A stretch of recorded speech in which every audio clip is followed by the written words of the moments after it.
الرحيم يا أيها الذين آمنوا إنما الخمر والميسر والأنصاب والأزلام رجس من أعمال الشيطان فاجتنبوه لعلكم تفلحون। আল্লাহ বলেন, হে মুমিনগণ, মদ, জুয়া, মূর্তি পূজার বেদী, ভাগ্য নির্ণায়ক স্বর, ঘৃণ্য বস্তু, শয়তানের কাজ, সুতরাং তুমি উহা বর্জন করো। তাহলে মদ, জুয়া, এই সমস্ত সূরা 90 নম্বর আয়াত সূরা মাইদার 7ম শ্রেণীতে নাযিল হয়। তাহলে মদ, জুয়া, মূর্তি পূজা, ভাগ্য নির্ণায়ক স্বর, ঘৃণ্য বস্তু, শয়তানের কাজ, এই সমস্ত একই আয়াতে অনেকগুলা কথা বর্ণনা করা হলো। যত রকমের ছল, জুয়াচারি, লটারি, বিভিন্নভাবে জুয়া, মদ, গাঁজা, যত রকমের নিশা জাতীয় দ্রব্য আছে সবগুলোকে নিষিদ্ধ ঘোষণা করা হলো 7ম হিজরিতে গিয়ে। গতকালকে আমার প্রশ্ন ছিল, গতকালকের এক ছিল যে চোরের হাত কাটা আইন কখন পাশ হলো, আর এই আইন হলো সূরা মাইদার 38 নম্বর আয়াত দিয়ে কেসাসের কথা বলা হয়েছে। আজকে হলো মদ পানের আয়াত যখন নাজিল হলো, এই আয়াতটা তখন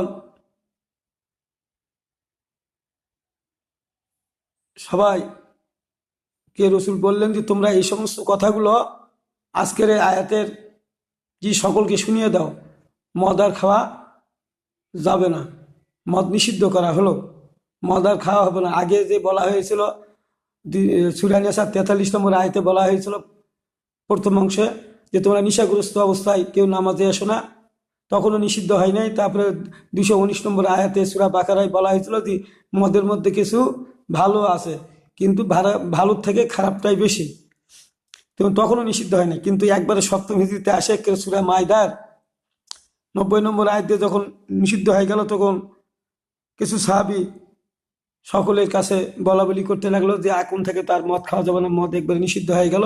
এই আয়াত নাযিল হলো। তো আবু তালহা আনসারী বাড়িতে যায়, দেখা গেল যে আবু সাইদ খুদরি গেলেন, যায় দেখেন যে সেখানে মানুষদেরকে 10-15 জন মানুষকে তিনি পিয়ালা ভরে ভরে মদ দিচ্ছিলেন, মদ খাওয়ার জন্য তাদেরকে দিচ্ছিলেন। তো এই কথা যখন যাই বললেন যে এখন থেকে এই আয়াত নাযিল হলো আর মদ খাওয়া যাবে না, তখন তারা বন্ধ করলো ঠিকই, কিন্তু তাদের মনে প্রশ্ন হলো যে তাহলে আমরা তো মদ খেলাম, কেবলই খেলাম, আমাদের তো পেটে মদ এখনো আছে, তাহলে আমাদের কি হবে? দেখো তা তো আমি জানি না। এই তখন তারা কাঁদতে কাঁদতে দৌড়াদৌড়ি করে রাসূল সাল্লাল্লাহু আলাইহি ওয়াসাল্লাম ছুটে আসলেন, আসে বললেন যে আল্লাহর নবী, আমরা তো এই মুহূর্তে নাকি আয়াত নাযিল হলো, আমরা তো মদ পান করেছি, তাহলে আমাদের কি হবে? 93 নম্বর আয়াত দিয়ে আল্লাহ তাআলা একবারে মদকে নিষিদ্ধ করে দিলেন, মানে বলে দিলেন যে এখন থেকে 93 নম্বর আয়াতে বলা হলো তোমরা যে যা খেয়েছো, এখন থেকে এই আয়াতের হুকুম আসার পর থেকে আর খাওয়া যাবে না, আগে যা করেছো এগুলা সব মাপ। তো বুখারী শরীফের হাদিস নম্বর ইন্টারনেট থেকে নেওয়া, সেটা হলো 2464 নম্বর হাদিস। এর আগে পিছনে আরো অনেক হাদিস আছে। তাহলে বুখারীতে আসছে 2464, ইন্টারনেটে যে একগুলো আসছে বুখারীর হাদিসগুলো, যখন এই হাদিস যখন বলা হলো আর এই আয়াত নাজিল হলো আর এই আয়াত বলা হলো, তখন অলিতে গলিতে মদের স্রোত চলে গেল। তার মানে স্রোত চলে যাওয়ার অর্থ হলো সবারই বাড়িতেই মদ থাকতো, তো সেগুলা যখন বাহিরে আনে ঢালি দিল, তখন স্রোত গেল। এটাই কি বলা হয়েছে, সে বলে বন্যা নদীর মতো না। তো তাহলে আমাদেরকে বুঝতে হবে, এই আয়াতটা দ্বারা, এই হাদিসটা দ্বারা বুঝতে হবে যে রসুল বলছেন যে এখন থাকে আর খাওয়া যাবে না, আগে যা খাইছো। তাহলে এই সময়টা কখন ছিল? 7ম হিজরিতে ছিল, 7ম হিজরির মধ্যভাগে যদি সম্ভব। তাহলে আল্লাহ তাআলার আইনগুলো তো একসঙ্গে আসে নাই। আমার প্রশ্নটা তো এটাই ছিল বারবার যে আচ্ছা আল্লাহ তাআলার শরীয়তের বিধানগুলো ধীরে ধীরে আমাদের উপর ন্যস্ত করেছেন আর আমাদের উপর চাপিয়ে দিয়েছেন, যাতে করে আমাদের মানা সহজ হয়ে যায়। সবগুলো একবারে দিলে মানা সহজ হতো না। আয়েশার একটা হাদিস দিয়ে আমি বলতে চাই। আয়েশা রাদিয়াল্লাহু আনহা বলেন, ইরাক থেকে 2জন লোক মা আয়েশার কাছে গেলেন, যাই বললেন, সম্ভবত আবু বকর অথবা উমরের সময়কার কথা হবে। এরা 2জন সাহাবী মা আয়েশাকে বললেন যে, মা আয়েশা, আপনার কাছে যে কোরআনের কপিটা আছে আমাদেরকে দিয়ে দিন। আয়েশা রাদিয়াল্লাহু আনহা বলেন, কেন কোরআনের কপি কেন দিব? তারা বলল, আমাদের দেশে সবাই কোরআন তেলাওয়াত করে, তারতিবের সাথে করে না, উলট পালট করে কোরআন পড়ে। আয়েশা এর সরাসরি এইভাবে জবাব দিলেন যে, দেখো, কোরআনের কোথা থেকে কে পড়বে, কোথায় সহজ হবে সেখান থেকেই পড়বে, এটাতে কোনো সমস্যা নাই। উলট পালট হোক, যাই হোক, এটাতে কোনো সমস্যা নাই। এই জবাব দিয়ে উপজাসুক হিসাবে আবার আয়েশা বললেন, দেখো, রসুলের উপর প্রথমে মুফাসসাল সূরাগুলো নাজিল হয়, যেগুলাতে ছিল আল্লাহ এক, অদ্বিতীয়, কিয়ামত, আখিরাত সম্পর্কে অন্য নবীদের ইতিহাস তুলে ধরা হয়েছে ওই সমস্ত সূরাগুলোতে। আর হিজরতের মধ্যভাগের পর থেকে শরীয়তের বিধানগুলা আসা শুরু হয় ধীরে ধীরে। সূরা মায়দা, সূরা নেসা, সূরা আনফাল, বিভিন্ন একগুলো দিয়ে এই আইনগুলো আসে, ধীরে ধীরে আইনগুলো আসে। আর আগে যদি জেনা বিবেচের আইনগুলো পাশ হতো, তাহলে মানুষ জেনা বিবেচনা ছাড়তে পারতো না। মদের আইন যদি আগে পাশ হতো, তাহলে মদ ছাড়তে পারতো না। এই জন্য ধীরে ধীরে এগুলো আইন আসছে। তাহলে এই আয়েশার হাদিসটা দিয়েও বোঝা যাচ্ছে যে আল্লাহ তাআলা একবারে সব হাদিস, ওই কোরআনের আয়াত বা সব শরীয়তের বিধানগুলো একসঙ্গে নাজিল হয়নি, ধীরে ধীরে নাজিল হয়েছে। তা আমরা যে 2য় হিজরি পর্যন্ত ইবাদত বন্দেগী করছি, আমরা 2য় হিজরি পর্যন্ত যখন ইবাদত বন্দেগী করছি, তখন স্বাভাবিকভাবে আমাদের এগুলা বাদ পড়ে যাচ্ছে। কারণ ওখানেই তো আমরা পেয়েছি কোরআনের একটা হরফ পড়লে 10 নেকি, নামাজ ঠিক হলে সব আমল ঠিক হয়ে যাবে, রোজা করলে সব গুনাহ মাফ হয়ে যাবে। তাহলে এদিকে আসার আর দরকার আছে? অন্য ইবাদত বন্দেগী করার দরকার আছে? যুদ্ধ জেহাদ, বিচার ব্যবস্থা, ফৌজদারি, দণ্ডবিধি, এগুলা কি মানার আর দরকার আছে? কিছু মুসলমানদের মনে এই ধারণা বদ্ধমূলে পরিণত হলো। আল্লাহ নবী কি তাহলে মিথ্যা কথা বলেছেন যে 1 হরফে 10 নেকি? রসুল তো কোনোদিন মিথ্যা কথা বলেনি। কথা তো ঠিক, ওটা তো রসুলের হাদিস। আমিও বলছি রসুলের হাদিস, রসুল কোনোদিন মিথ্যা কথা বলে নাই। কিন্তু এই যে শরীয়তের বিধানগুলো ধারাবাহিকভাবে নাজিল হওয়া একসঙ্গে হয় নাই, যার কারণে এই সমস্যাগুলো হয়েছে। যখন নামাজ ঠিক হলে সব আমল ঠিক হয়ে যাবে, তখন এটা হিজরতের পরে যখন নামাজ 5 ওয়াক্ত ফরজ হলো তখন বলা হয়েছে। হাদিসটা তো আছে। আর তার 2 বছর পর রোজা ফরজ হয়ে গেল, তখন তো বলা হলো যে তোমরা রোজা যদি ইহতিসাবের সহিত করতে পারো, তাহলে পূর্বের গুনাহ মাফ হয়ে যাবে। পূর্বে তো এমন কোনো গুনাহ নাই, তখনও কোনো ফৌজদারি দণ্ডবিধি, কোনো জেনা বিবেচনার আইন কানুন, ফারাজি আইন কিছুই পাশ হয়েছিল না। বিধায় তখন রসুল এই কথা বলেছিলেন, ইহতিসাব করলে সব গুনাহ মাফ, সগীরা গুনাহগুলো মাফ হবে, সেটা তো বেশি গুনাহ ছিল না। তো আমি আপনাদের সামনে যেটা বুঝাতে চাচ্ছি সেটা হলো এই জিনিসগুলো আমরা কেন বুঝাতে পারি না, কেন আলেম ওলামারা আমরা বুঝি না। আপনারা ওর থেকে আসেন না, আর বসে বসে কোরমা পোলাও খাও আর ফতুয়া ঝাড়ো। ফতুয়া কি ঝাড়েন? যে গণতন্ত্র হারাম, গণতন্ত্র হবে না। তো গণতন্ত্র হবে না, হারাম, এটা কোন আয়াতে আছে কোরআনের? আর হাদিস কোনটাতে আছে দেখান, কোন হাদিসে গণতন্ত্র হারাম? তাহলে রসুল সাল্লাল্লাহু আলাইহি সাল্লাম কেন মারা যাওয়ার পর সকলের সমর্থন নিয়ে পরামর্শ করে তারপরে তাকে এক করা হলো? তাই এখন দুনিয়াতে কি এইরকম শেষ জামানায় তো মানুষেরা সব বিভিন্ন দলে বিভক্ত হবে এই কারণে। এখন আপনি পরামর্শ করে করাটাই তো ভোট। পরবর্তীতে দেখেন হাসান হোসেনের সময় কি সমস্যাটা সৃষ্টি হলো। তো তখন প্রথম কেবল শরীয়তের বিধান আসছে, তখন তো কেউ নাই। আর তখন তো সাহাবীরা তো আল্লাহ এবং রসুলের একটা হুকুম অমান্য করতেন না। যার ফলে তারা ক্ষমতা নিতেও চাননি। আপনি যখন ক্ষমতা দেওয়া হচ্ছে তখন তারা ক্ষমতা নিয়েছে। এখন আপনারা রাষ্ট্র ক্ষমতায় না গেলে, আপনি কিভাবে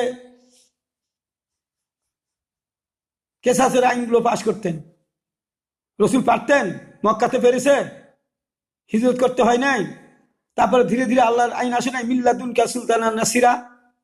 আল্লাহ রসুল আল্লাহর কাছে দোয়া করেছে, হে আল্লাহ তুমি আমাদেরকে রাষ্ট্র ক্ষমতা দাও, নাহলে এই সমস্ত বিচার ব্যবস্থা, এই সমস্ত আইন কানুনগুলা করতে পারবো না, যুদ্ধ জেহাদ করতে পারবো না। আপনি আমাকে শক্তি দাও, ক্ষমতা দাও, আল্লাহ বলেছে। আর অনেকে আপনারা বলেন, ওই মাক্কির ওই হাদিসটা বলেন যে রসুলকে রাষ্ট্র ক্ষমতা দিতে চাইছিল, নেই নেই, নিবে কেন? ওখানে আল্লাহর হুকুম ছাড়া রসুল চলতেন? আল্লাহ কি তখন তাকে ক্ষমতা নিতে বলছে?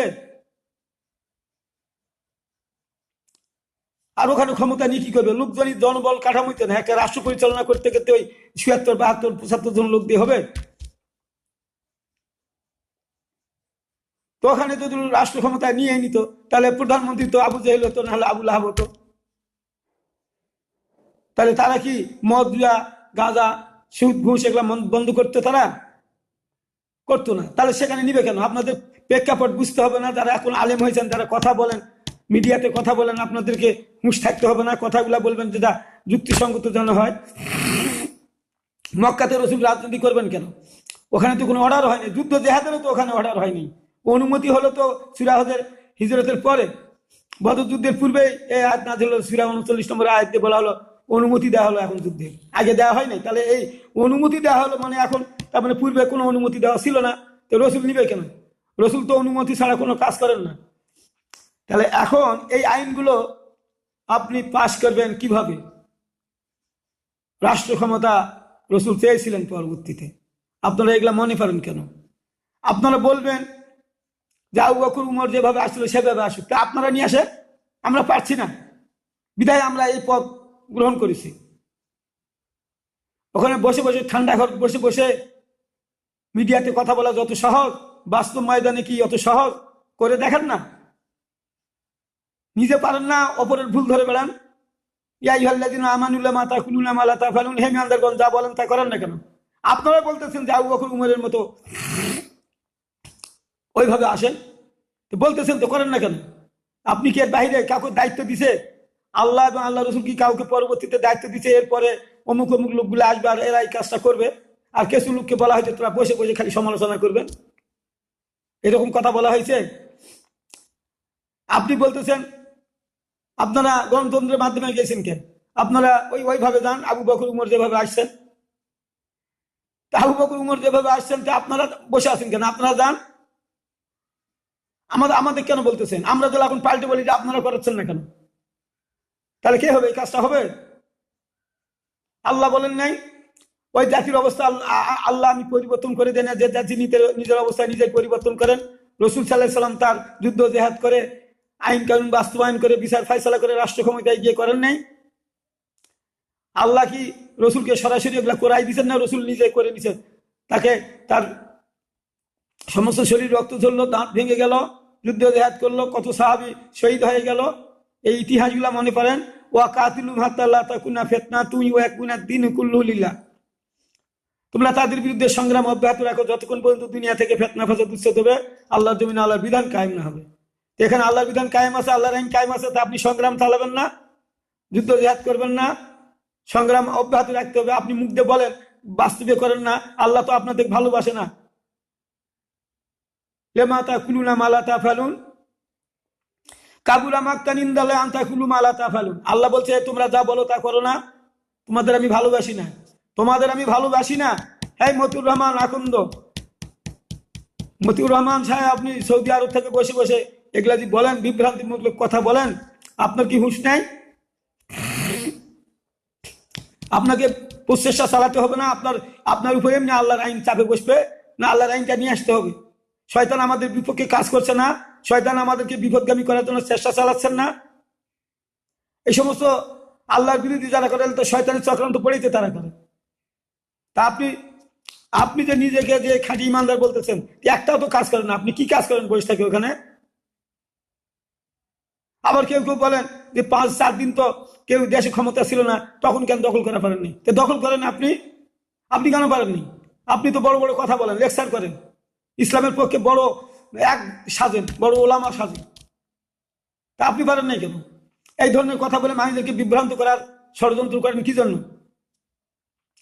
তাহলে এখান থেকে যেটা দেখা গেল যে এই মদ নিষিদ্ধ হওয়ার পরে আর খাওয়া যাবে না, এরপরে আর কোনো ভক্ষণ করা যাবে না। আগে যা খাইছে খাইছে। তাহলে যখন থেকে যে আইনটা পাশ হচ্ছে, তখন থেকে সেই আইনটা এক হয়ে যাচ্ছে, জারি হয়ে যাচ্ছে যে এখন থেকে এই আইন মেনে চলবে হবে, আর এই আইন না চললে এই শাস্তি। বুখারী শরীফে ইন্টারনেট থেকে নেওয়া ৬,০০০ ইন্টারনেট অথবা যাই হোক ৬,৩০৭, এটা হয় মূল এক থেকে নেওয়া হয়েছে অথবা ইন্টারনেট থেকেই। আনাস ইবনে মালিক কলা জালাদান নবিয়া সাল্লাল্লাহু আলাইহি ওয়াসাল্লাম ফিল খমরে বিল জারিদি ওয়ান্নি আলিয়া জালাদা আবু বকরিন রাদিয়াল্লাহু আনহু 40। আনাস থেকে বর্ণিত, তিনি বলেন রাসূল সাল্লাল্লাহু আলাইহি ওয়াসাল্লাম মদ পানের দায়ে খেজুরের ডাল জুতা দ্বারা প্রহার করেছেন আবু বকরের সময়। খেলাফত দেখেন, খেলাফত আবু বকরের খেলাফতের সময় 40 ঘা চাবুক মেরেছেন। তাহলে আবু বকরের সময় মদ পানের জন্য চাবুক মেরেছেন। তো এই হাদিসগুলো আছে, এই আইনগুলা আপনি মারেন তো, আপনি পাচ্ছেন না কেন? আচ্ছা হোক, আল্লাহর আইন লাগবে না, রাষ্ট্র ক্ষমতার দরকার নেই, তা আপনি দুরা মারেন, জেনা করতেছে, তার সঙ্গে স্যার করেন, করছেন না কেন? করছেন না কেন? মুখ দিয়ে বলেন, করতে পারেন না।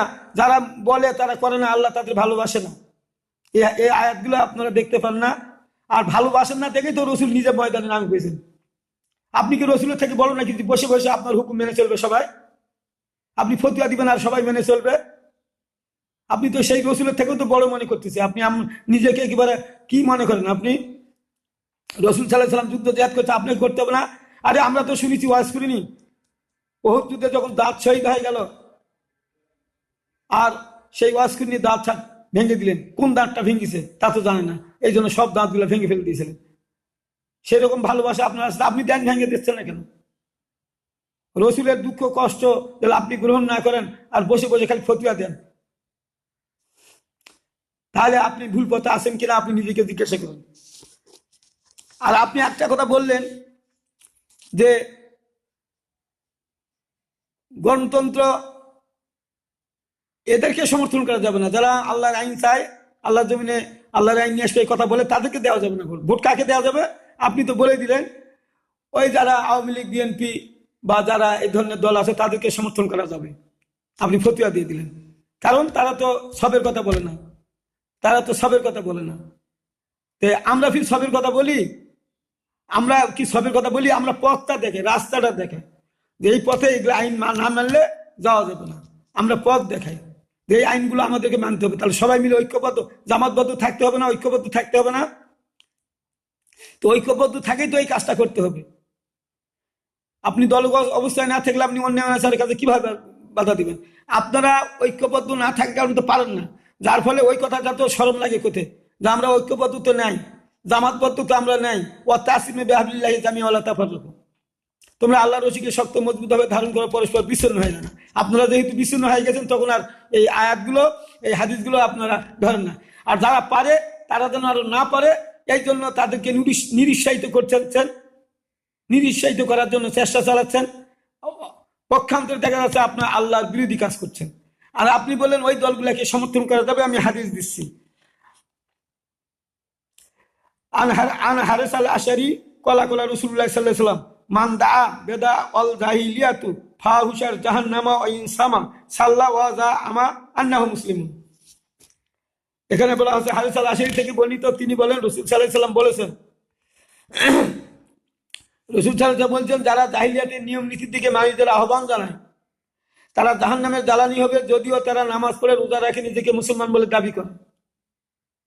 এই মতিউর রহমান আকন্দ, আপনার কাছে আমার প্রশ্ন, এই হাদিসে কি বলা আছে? যারা আপনি বলেন তাদেরকে সমর্থন করা যাবে, তারা তো জাহিলিয়াতের নিয়ম নীতির দিকে মানুষদের আহ্বান জানাচ্ছে, যত রকমের সুদ ঘুষ মদ দেওয়া সব জারি রাখবে, আল্লাহর শরিয়া বিধান চাই না। আর আপনি তাদেরকে সমর্থন করা যাবে এইভাবে ফতুয়া দিচ্ছেন। আপনি তো ইহকাল পরকাল সব হারালেন। আপনি তো বলছেন যে এদের হারাইছেন, আপনার হারালো। দেখেন তো এই হাদিস আপনার পক্ষে একটা হাদিস, যাক একটা কোরআনের আয়াত আপনি নিয়ে আসেন, আপনার পক্ষে নিয়ে আসেন, দলিল দেন যে আপনি চুপচাপ হাত মুড়ে বসে থাকবেন আর ফতুয়া দিবেন বসে বসে। আল্লাহ রসুল কি ওই কাম করছিলেন? বসে বসে সাহাবীদের খালি বলছিলেন, নিজে যান নাই, যুদ্ধ জেহাদে যান নাই, রসুল এগুলা করেন নাই, এই করছে নাকি? তা আপনি রসুলের ওয়ারিস হিসেবে তা আপনার কাজ কি, আপনার দায়িত্ব কি? রসুল যেগুলা করছে সেগুলাকে আপনি বাস্তবায়ন করবেন না? মাইতুর রসুল্লাহ ফাঁকা দাতা আল্লাহ, আল্লাহ নিজেই বলছেন যারা রসুলের কর্মকাণ্ড করে তারা আমারই কর্মকাণ্ড করে।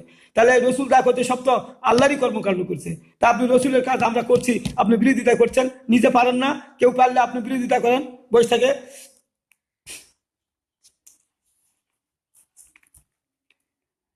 এই সমস্ত আইন কানুনগুলো রাষ্ট্রীয় ক্ষমতা ছাড়া কিভাবে হবে? আর গণতন্ত্র ছাড়া আসবে? আচ্ছা আমি আপনাকে বলি, গণতন্ত্র ছাড়া আসবে? তো গণতন্ত্র একটা আইন হয়ে আছে, আপনাকে সেইভাবে বুঝতে হবে না যে গণতন্ত্র ছাড়া আসবে, গণতন্ত্রের মাধ্যমেই তো যেতে হবে। আপনি যাবেন কিভাবে? জোর করে ক্ষমতায় গেলে তো আপনার ধরে সবাই মিলে, বিশ্বের সবাই ঐক্যবদ্ধ হয়ে আপনার উপর নিষ্ঠিমূল চালাবে, আপনাকে ধ্বংস করে দিবে, তখন তো আপনি তাদের পক্ষও নিবেন না। আপনি তো হাত মুড়ে বসে আছেন, আপনি ফতুয়া দিবেন এখানে মানুষদেরকে বিপদের মধ্যে ফেলার জন্য। ঐক্যবদ্ধ করার তো চিন্তা চেতনা আপনার মাথার নেই। বনি ইসরাইল 32 নম্বর আয়াতে বলা হয়েছে, তোমরা ওয়ালা তাকরাবুজ জানা ইন্নাহু কানা ফাইশাতান ওয়াসা সাবিলা, অবৈধ যৌন সংযোগের নিকটবর্তী হইও না, অশ্লীল কাজ নিকৃষ্টতম আচরণ। জেনার আশপাশ যাওয়া নিষেধ করছে, আর জেনা করলে তো তার শাস্তি কঠিন, সেটা তো রসুল সাল্লাল্লাহু আলাইহি সাল্লাম এর ব্যাখ্যা হিসাবে সঙ্গে সার করেছেন, পাথর নিক্ষেপ করেছেন, হত্যা করেছেন। তা আপনি করছেন না কেন? আপনি করেন না কেন? আপনি করছেন না কেন? আপনি রসুলের আল্লাহর আইন মানছেন না কেন? আচ্ছা এর ব্যাপারে বুখারী শরীফে একটা হাদিস 6343, এটা হলো ইন্টারনেট থেকে নেওয়া, এটা আধুনিক প্রকাশনী থেকে নেওয়া। হাদিস নম্বর 6343, আন সালমাতু ইবনে কুহাইল ক্বালা সামিতু সাবিয়া ইউহাদ্দাসু আন আলিউন হিনারা জামারাল মাররাতা ইয়াউমাল জুমআতে ক্বালা রাজাম্মাতুহা বিসুন্নাতি রাসূলুল্লাহ সাল্লাল্লাহু আলাইহি সাল্লাম। সালমা ইবনে কুহাইল থেকে বর্ণিত, তিনি বলেন, আমি সাবি থেকে বলতে শুনেছি, তিনি যখন আলী রাদিয়াল্লাহু আনহু বর্ণনা করেন, জুমার দিন যখন আমি জৈনিক মহিলার উপর পাথর নিক্ষেপ করছিলাম, তখন বলছিলাম না আমি রসুল সাল্লাল্লাহু আলাইহি সাল্লামের বিধান অনুযায়ী মারছি। তাহলে আলী যখন পাথর মারছিল শুক্রবার দিনে এক মহিলার উপর জেনা করার অপরাধে, বলছিলেন, তিনি মারার সময় বলছিলেন আমি আল্লাহ রসুল যেভাবে মারছে আমি সেভাবে মারছি। তাহলে তারা সাহাবী না, তারা এইভাবে বলতেছে তারা এটা করছে, তা আপনি করেন না কেন? আপনি করছেন না কেন?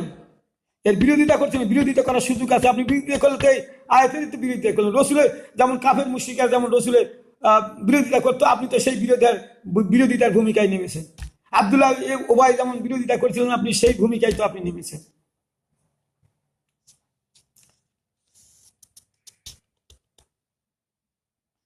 রসুল সাল্লাল্লাহু আলাইহি সাল্লাম, বুখারী শরীফের হাদিস, আধুনিক প্রকাশনী 6356 নম্বর হাদিস, রজমের ইবনে আব্বাস থেকে বর্ণিত, তিনি বলেন, উমর ফারুক রাদিয়াল্লাহু বলেছেন, আমি আশঙ্কা করছি মানুষের উপর বহু যুগ অতিবাহিত হবে, অবশেষে কোনো ব্যক্তি বলবে আমরা তো আল্লাহর কিতাবে রজমের আয়াত পাচ্ছি না, ফলে আল্লাহ একটি ফরজ বর্জন করার কারণে পথভ্রষ্ট গোমরা হয়ে যাবে, অথচ আল্লাহ তা নাজিল করছেন। সাবধান, জেনে রাখো রজমের আইন নিঃসন্দেহে সত্য, অবধারিত ওই ব্যক্তির উপর যে বিবাহিত অবস্থায় জেনা করলো এবং তা প্রমাণিত অথবা সে নিজে স্বীকারোক্তি করলো। আবু সুফিয়ান বলেন, উমার আরো বলেন, রসুল সাল্লাল্লাহু আলাইহি সাল্লাম রজম করেছেন, তাই আমরা রজম করে চলেছি। উমর ফারুক বলতেছে যে এটা যে রজম যদি না করে, একটা ফরজ কাজ না করার কারণে তারা সবাই গোমরা হয়ে যাবে, পথভ্রষ্ট হয়ে যাবে। তে মতুর রহমান, আপনি যে বলছেন এই আইনগুলা, এই হাদিসটা আপনার জানা আছে, রসুল বলছেন যে তারা গুমরা হয়ে যাবে, পথভ্রষ্ট হয়ে যাবে যদি রজম না করে কাকে। তা আপনি যারা রজম করার দ্বারা ওই আইন আনার জন্য যারা চেষ্টা করছে তাদের সমর্থন করছেন, তার বিপক্ষে জানাইছেন। আপনি তো নামাজ পড়েন, রোজা করেন, এরা তো আল্লাহর পথে যাওয়ার চেষ্টা করছে, আর আপনি হলো এমন ভাবে তাকে ঘুরিয়ে নিয়ে আসতেছেন যে না ওটাতে যাওয়া যাবে না, ওটা ঠিক নয়। তা আপনি তো আল্লাহর আয়াতকেও অস্বীকার করলেন, আল্লাহর রসুলের হাদিসকেও অস্বীকার করলেন, তারপরে আপনার ইমান থাকে কোথায়? আর এরা গুমরা হয়ে গেছে, এরা গুমরা হয়ে গেছে, তারা এই আন্দোলন করছে, তারা গুমরা হয়ে গেছে। আপনি আপনি করে দেখাতে পারছেন না। এরা তো তাও চেষ্টা করতেছে করার জন্য। তাদেরকে যদি ভোট দেওয়া যায়, আর এই এই দলটা যদি ক্ষমতায় আসে, আপনার কথাই ধরে নিলাম যে আপনি বলছেন যে এরা আল্লাহর আইন কিছু করা পারবে না, আপনি তাহলে ওই বিশ্বাসটা আপনার থেকে থাকে, তাহলে আমার প্রশ্ন আপনার কাছে, তো অন্তপক্ষে তো চুরি ডাকাতি সন্ত্রাসী রাহাজানি সুদ ঘুষ মদরা এগুলা তো বন্ধ হবে। তো এগুলা যদি বন্ধ হয়ে যায় তাহলে মানুষ উপকৃত হবে না? উপকৃত হবে কিনা আপনি তো বলবেন না। উপকৃত হবে, মানুষেরা শান্তিতে বসবাস করবে, চুরি ডাকাতি বন্ধ হয়ে যাবে, রাহাজানি বন্ধ হয়ে যাবে, ছিনতাই বন্ধ হয়ে যাবে। এটা তো উপকার পাবে মানুষেরা, অন্তপক্ষে ইনসাফ ভিত্তিক বিচারটা তো পাবে তারা। আপনি কত সামান্যতম কি? পুরোপুরি আইন মানতে গেলে মানুষদেরকে আরো বুঝাতে হবে। তা আপনি রাষ্ট্র ক্ষমতা না গেলে বুঝাতে পারবেন না। মিডিয়াগুলো তো সম্পূর্ণ সরকারের হাতে। তা আপনি সরকারে না গেলে আপনি মিডিয়াগুলোকে তো সংশোধন করতে পারতেছেন না, মানুষদেরকে তো সংশোধন করতে পারতেছেন না। মিডিয়ার মাধ্যমে তো তারা বিভিন্ন কথা বলে, নাস্তিকেরা তারা তো আরো মানুষদেরকে নাস্তিক বানাচ্ছে। আপনি তো মিডিয়ার কথা বলেন, তাই চুপ করে ওটা বসে থাকেন, আর মাথা এক দিয়ে মা বসে খুব আপনি এক আল্লাহ না। লুত আলাইহিস সালামের ঘটনা জানেন না? তারা মানুষকে দাওয়াতও দেয় না, কিছু বলে না, আমার সাথে মিলামিশা করে থাকে, খায়। আর পরিণতি কি হলো? আল্লাহ উল্টাই দিতে বললেন। তার নামাজ কোন কাজে আসলো? আপনি নামাজ পড়বেন আর জান্নাতে যাবেন এই চিন্তা ভাবনা করে বসে আছেন ওখানে। এই যে এখানে সূরা মাইদা ৪৪ নম্বর আয়াতে বলা হয়েছে, ওয়া মান লাম ইয়াহকুম বিমা আনজালাল্লাহু ফাউলাইকুমুল কাফিরুন, যারা আল্লাহর আইনে বিচার করে না তারা কাফের। তা আপনি তো আল্লাহর আইনে বিচার তো মানেন না, নিজেও করেন না, আবার যারা করতে চায় তাদেরকেও মানে না। তা আপনার ইমানটা থাকলো কোথায়? বলেন বলেন, এটা আল্লাহর কথা না আমার নিজের সব কথা বলতেছি। আপনি কোন বারবারই বলেন যে গণতন্ত্র হারাম, কোথায় আছে? কোরআনে আছে গণতন্ত্র হারাম? রসুল বলে গেছে। পরবর্তী মানুষেরা এইরকম গণতন্ত্র আসবে আর তোমরা গণতন্ত্র মানবে না, তোমরা আমার সিস্টেমে এক করবে, এরকম কোন হাদিস আছে কি? দেখান। তা আল্লাহর নাই এমনি এমনি কথা বলেন, বেদাত আপনি কথা বলতে বলেন, আল্লাহ এবং রসুলকে বাদ দিয়ে কথা বলেন, আপনার তো ইমানই থাকার কথা নেই।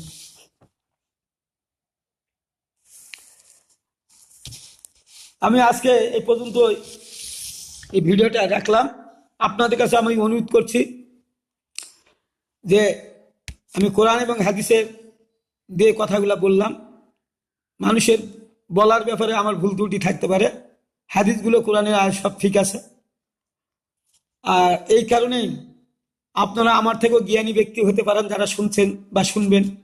আপনারা যদি আমার ভুল পান সংশোধন করে নিয়ে তবুও আল্লাহর জমিনে আল্লাহর দিন কায়েম যারা করে তাদের পক্ষে থাকবেন। আর আমার এই ভিডিওগুলা সাবস্ক্রাইব শেয়ার করে দিবেন, অন্য মানুষদেরকে শোনার ব্যবস্থা করে দিবেন, তাহলে আপনারাও সব পাবেন, আমিও সব পাবো, সবাই সব পাবো। এগুলাতে সব আছে। ওই এমনি কথা ধাক্কা দিবেন না, তুলেন না মক্কা শরীফের সব কোরআন শরীফ আনি দেখায়, দেখে তো সব নাই। এটা তো আপনাদের টাকা ইনকাম করার ধান্দা। এটাকে সামনে রেখে তোরা রুজি রোজগারের ধান্দায় পড়ে গেছেন, তোরা কোরআন বিক্রি করে তোরা টাকা ইনকাম করার চেষ্টা করতেছেন। এগুলাতে শেয়ার না করলে চোখ কানা হবে, এই ধরনের কথা বলেন কি জন্য? আমরা কোরআন মানি, আমরা কোরআন বাস্তবায়ন করার জন্য চেষ্টা করি, আর এই ধরনের কথা বলেন। আমি অনুরোধ করছি, আপনারা মনে ব্যথা পাবেন না। ভুল ভ্রান্তি মানুষের হবে, ফেরেশতার ভুল হবে না, মানুষেরই হবে।